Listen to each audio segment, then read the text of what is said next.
suatu ketika ada seorang tamu dan dia bukan seorang muslim, meminta makan kepada Nabi Ibrahim alaihissalam. Saat itu Nabi Ibrahim alaihissalam nanya, kamu beriman tidak pada Allah Ta'ala? Maka dijawab, saya nggak iman sama Allah Ta'ala. Disitulah Nabi Ibrahim kemudian berkata, karena kamu nggak iman sama Allah, saya tidak mau menjamu kamu. Karena kamu nggak iman sama Allah, maka saya nggak mau menjamu kamu. Tamunya pun kalau bahasa kita EGP, emangnya gue pikirin gitu ya. Kalau bahasanya orang-orang tua dulu, orang Solo atau orang Jawa kuno ya, ora paten. Nah, ora paten. Ya nggak dikasih nggak apa-apa, saya nggak paten gitu. Susah sih nerjemahkan ora paten itu. Ini bahasa Jawa yang kalau di sekarang mungkin EGP gitu ya. Emang gue pikirin, nggak butuh lah sama kamu. Saya bisa mencari makan sendiri dan kasih nggak apa-apa gitu. Pergi orang tadi. Saat orang tadi pergi, Nabi Ibrahim alaihissalam kemudian ditegur oleh Allah Subhanahu wa Ta'ala melalui wahyunya Allah Ta'ala. Allah mengatakan, wahai Ibrahim, orang ini gak iman sama aku, gak percaya sama aku, gak nyembah aku sekian puluh tahun, tidak ada satupun rezekiku yang kuhentikan untuknya. Aku selalu memberikan rezeki, gak pernah kuhentikan rezekiku untuknya.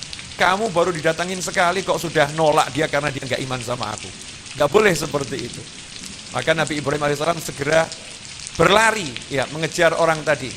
Ya dikejar orang tersebut. Setelah ketemu, Nabi Ibrahim pun dengan semangat mengatakan, ayo makan ke rumah saya udah siapkan hidangan yang layak, yang bagus untuk kamu. Orang tadi pun merasa punya harga diri. Dia mengatakan, oh enggak, saya enggak mau. Oh, kamu tadi nolak saya enggak butuh makananmu ya, butuh makananmu. Gengsi, biasa kan ya, manusia. Walaupun lapar, kalau udah gengsinya muncul kan lebih baik mati kelaparan daripada harga diri diinjak-injak. Ada yang punya prinsip seperti itu. Maka saat itulah orang tadi nanya, kenapa kamu sekarang ngejar-ngejar saya minta mau ngasih makan saya? Tadi kamu nolak saya, nyuruh saya iman dulu baru dikasih makan. Kenapa seperti itu? Kok berubahnya drastis dan cepat sekali? Nabi Ibrahim alaihissalam menjawab dengan jujur, ya saya minta maaf. Saya tadi sudah ditegur sama Allah, Tuhan saya dan Tuhan kamu, Tuhan kita semua. Allah tegur saya, Allah mengatakan bahwasannya selama sekian puluh tahun dia nggak iman sama aku, nggak pernah aku hentikan rezekiku darinya. Kenapa baru sekali ia datang kepadamu, minta makan darimu, kenapa engkau menolaknya? Orang tadi kemudian berkata, begitu kata Tuhanku, kata Tuhanmu, kata Allah Ta'ala, iya. Kalau begitu aku syahadat, masuk Islam, ikut kamu, yuk kita makan. Masya Allah, ikhwani rahimakumullah. Ini loh, sikap yang indah sekali yang diajarkan Allah Subhanahu wa Ta'ala, bahwasanya ketika kita bergaul dengan siapapun, kita jangan melihat dari statusnya, dan lihat dari statusnya. Tugasnya adalah menebarkan kebaikan kepada siapapun. Ya, kita menebarkan kebaikan kepada siapapun tanpa melihat latar belakangnya. Coba lihat nih, Islam di Negara Kesatuan Republik Indonesia. Apakah dulu kerajaan-kerajaan di Indonesia itu kerajaan Islam awalnya? Enggak. Ya, dulu belum ada Islam di negara kita ini. Dulu ya belum ada Islam. Yang ada animisme, dinamisme. Setelah itu datanglah para ulama yang berdagang, ya, para ulama yang berdagang dari Hadramut, anak cucu Nabi Muhammad SAW, dan juga kawan-kawannya para masyayikh datang ke Indonesia. Tidak bisa bahasa Indonesia, bisanya bahasa Arab. Gak bisa bahasa Jawa, gak bisa bahasa Melayu, gak bisa bahasa apapun selain bahasa Arab. Ya, membawa ilmu dan dagangan, gak bawa istri, gak bawa anak ya, bawa ilmu dan bawa dagangan. Niatnya adalah untuk berdakwah, ya, sembari berdagang.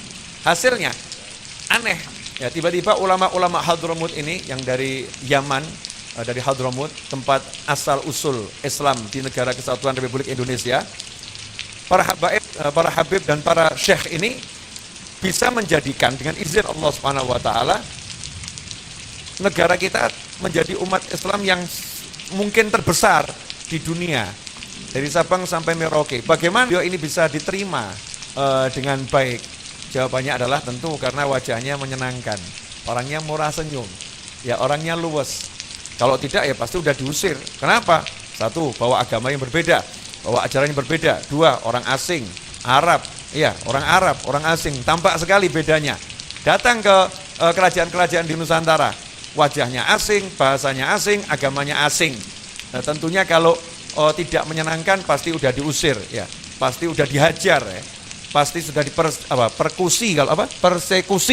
persekusi ini bahasa zaman now ini kan, karena dia punya sesuatu yang sangat beda dari wajahnya, dari bahasanya, kemudian dari agamanya berbeda.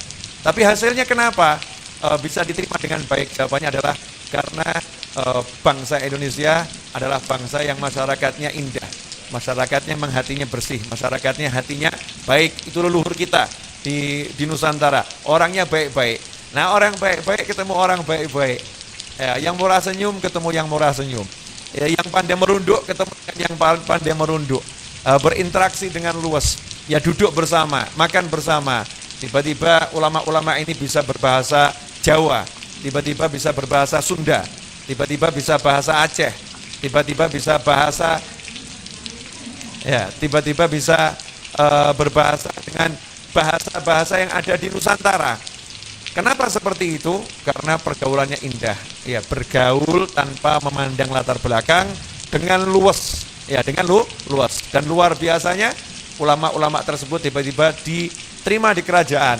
Ya, masuk dalam pusat pemerintahan, menjadi gurunya raja-raja dan menjadi keluarganya raja-raja. Sehingga satu kerajaan pun masuk Islam.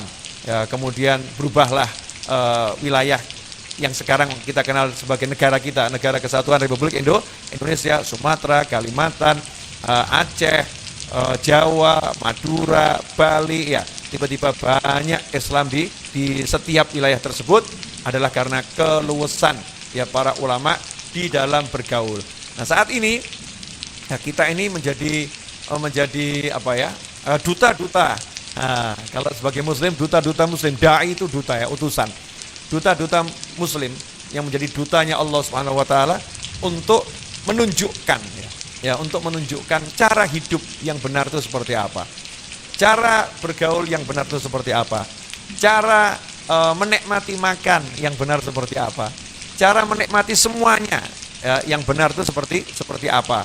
Nah, kalau kita sendiri udah nggak luas, mohon maaf.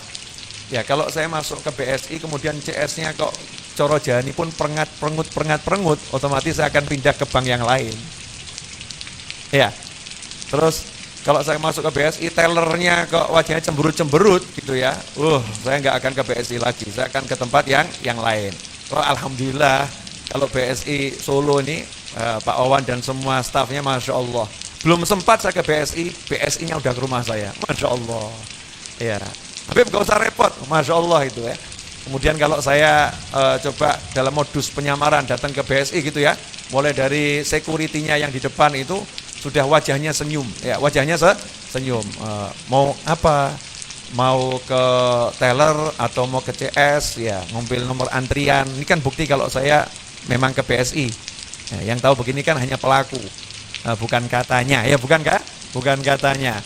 Diambilkan nomor itu sama security-nya itu, diambilkan nomor, kemudian dilanjutkan, nyantai ditemui bagaimana Pak, dan seterusnya.